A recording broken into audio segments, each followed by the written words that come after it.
शराबबंदी कानून को पलट कर विधानसभा से शराबबंदी को फिर से खत्म करके शराब चालू कर दी जाएगी। यह चर्चा सोशल मीडिया पर बड़ी हो रही है। विधानसभा में विधायक इसको लेकर के कहते हैं और वो कहते हैं एक प्रस्ताव स्वरूप में कि शराबबंदी को खत्म कर दिया जाए, इसके जगह पर कोई दूसरा कानून लाया जाए। और हमने सोचा कि जरा इसके ऊपर बातचीत की जाए। अगर मान लीजिए कि वाकई में कोई सीक्रेट वोटिंग हो जिसमें दिखे ना कि कौन किसको वोट कर रहा हो विधानसभा के अंदर और कौन शराबबंदी के पक्ष में है कौन विरोध में है, अगर इसके बारे में वोटिंग कराई जाए तो हमें जहां तक लगता है कि अधिकांश विधायक चाहे वो बीजेपी के हों, जेडीयू के हों, आरजेडी के हों, अगर 100 में से आप डेटा देखेंगे तो 80 से ज्यादा विधायक शराबबंदी कानून को खत्म करने के पक्ष में वोट कर देंगे। और अगर इसके आधार पर फैसला दिया जाए तो विधानसभा में यह पारित हो जाएगा कि हां शराबबंदी कानून को खत्म कर दिया जाए।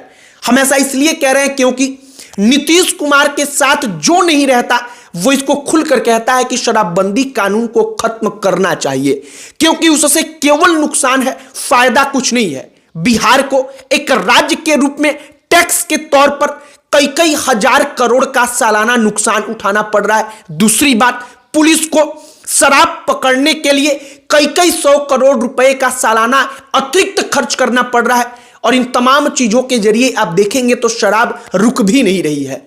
हमने सोचा कि विधानसभा में कुमार सर्वजीत ने जो चर्चा की, एक प्रकार से जो उन्होंने प्रस्ताव सदन के सामने रखा कि शराबबंदी कानून को खत्म कर दिया जाए, उसमें कितना दम है और क्या वाकई में अगर सीक्रेट वोटिंग हो जाए जो हम कह रहे हैं तो क्या उसमें विधायकों का अधिकांश जो विधायक होंगे उनका वोट शराबबंदी कानून को खत्म करने के पक्ष में जाएगा। सब पर बातचीत करेंगे, लेकिन उससे पहले हमारा नमस्कार स्वीकार करिए। हमारा नाम मोहित कुमार सिंह है। सबसे पहले शराबबंदी के विरोध में कौन कौन है, कौन कौन सी पार्टियां हैं, आप जरा उसके बारे में जानिए। शराबबंदी के विरोध में भारतीय जनता पार्टी है। हम ऐसा इसलिए कह रहे हैं क्योंकि नीतीश कुमार के साथ जब बीजेपी नहीं थी तो बीजेपी के कई विधायक खुले तौर पर कह रहे थे कि शराबबंदी असफल है, शराब को चालू कर दिया जाए, शराब शुरू होना चाहिए। चिराग पासवान शराबबंदी के खिलाफ है। चिराग पासवान खुले तौर पर कहते रहे हैं कि शराबबंदी असफल है, शराब को लेकर के फैसला होना चाहिए। और ताड़ी पर तो वो सीधे तौर पर कहते हैं कि नेचुरल ड्रिंक है, इसको शुरू कर देंगे अगर हमारे समर्थन से सरकार बनेगी चलेगी तब। इसके बाद तीसरा नाम जीतन राम मांझी, वो कहते रहे हैं कि शराबबंदी को खत्म करना चाहिए, कोई ऐसा प्रावधान रहना चाहिए कि यहां पर शराब कोटा के हिसाब से मिले, जैसा गुजरात वगैरह में मिलता है, वो उसका उदाहरण देते हैं। चौथा, राष्ट्रीय जनता दल विपक्ष में सबसे बड़ी पार्टी, वो खुले तौर पर उसके विधायक कहते हैं कि यहां शराबबंदी खत्म की जाए। पांचवा, जो कांग्रेस पार्टी है वो कहते हैं कि हां शराबबंदी को खत्म की जाए, उनके विधायक कहते हैं, खुले तौर पर वो समर्थन करते हैं। इसके बाद आप छठा लेफ्ट पार्टियों पर जाएंगे, कम्युनिस्ट पार्टियों पर, तो वो भी कहती हैं कि शराबबंदी खत्म हो। और सातवां, जेडीयू के विधायक भी गाहे बगाहे इस बात को कहते हैं कि शराबबंदी असफल है, शराब को चालू कर देना चाहिए, भले वो खुलकर मुंह के सामने नीतीश कुमार को दिखाकर बोले या ना बोले। तो कुल मिलाकर के अगर विधायकों का आप समर्थन देखेंगे तो शराब शुरू कर देने के पक्ष में ज्यादा है। और विधानसभा में अगर कोई ऐसा प्रस्ताव आता है और उस पर सीक्रेट वोटिंग, गोपनीय वोटिंग कराई जाए, गोपनीय मतदान हो जिसमें कोई देखे ना कि कौन किसको वोट कर रहा है, तो हम गारंटी के साथ कह रहे हैं कि अधिकांश विधायक वोट जो करेंगे वो करेंगे शराबबंदी कानून को खत्म कर देने के पक्ष में। अब आरजेडी के कुमार सर्वजीत जो विधायक हैं, उन्होंने सदन में क्या कहा, वो कहते हैं कि शराबबंदी तो असफल है, हर थाना मंथली 5 से 10 लाख रुपए का कमाई कर रहा है इस शराबबंदी कानून के कारण। 5 से 10 लाख रुपया वो कमा रहा है, हर थाने का थानाध्यक्ष। और इस बात में कोई दो राय नहीं है कि हर थाने में वाकई में शराबबंदी को लेकर के हमेशा से सवाल उठता रहा है कि वहां के पदाधिकारी कमाई कर रहे हैं, जमकर कमाई कर रहे हैं। इसके बाद उन्होंने सवाल उठाया कि कौन जेल में है।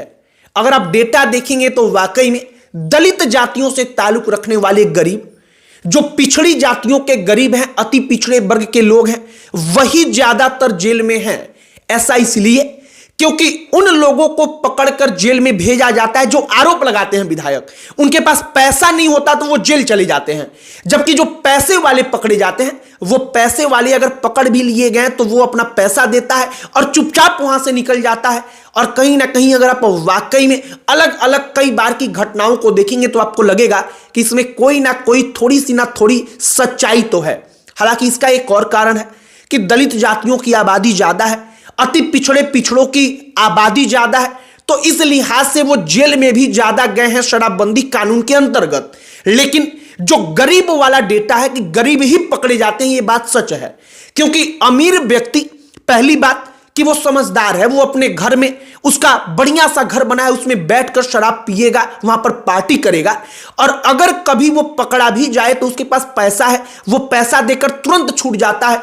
लेकिन गरीब अपने झोपड़ी में बैठ करके अगर शराब पिएगा, पुलिस वहां पर जाकर उसको पकड़ती है, परेशान करती है और इसके बाद वो बेचारा जेल चला जाता है। ये बात सच है।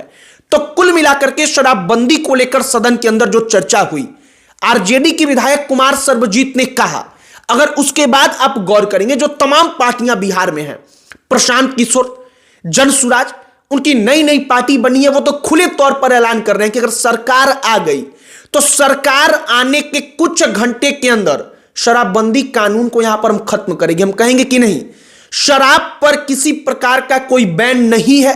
हां, शराब कैसे बेचा जाएगा इसको लेकर के नियम और कानून बनेगा। कुमार सर्वजीत सदन में इसी बात को कहते हैं कि दूसरा कानून लाइए शराबबंदी कानून के जगह पर। वो गुजरात का उदाहरण भी देते हैं। अब गुजरात में क्या होता है आप समझिए, गुजरात वहां पर शराबबंदी कानून लागू है, लेकिन फिर भी अगर आपको जरूरत है, डॉक्टर कहता है कि ना इनको जरूरत है, इनको बीमारी में चाहिए, तो आपको शराब मिल जाता है। दूसरा बात, अगर आप गुजरात में घूमने जाते हैं बाहर कहीं के राज्य से, तो आपको वहां पर शराब प्रोवाइड करा दिया जाता है, शराब मिल जाता है।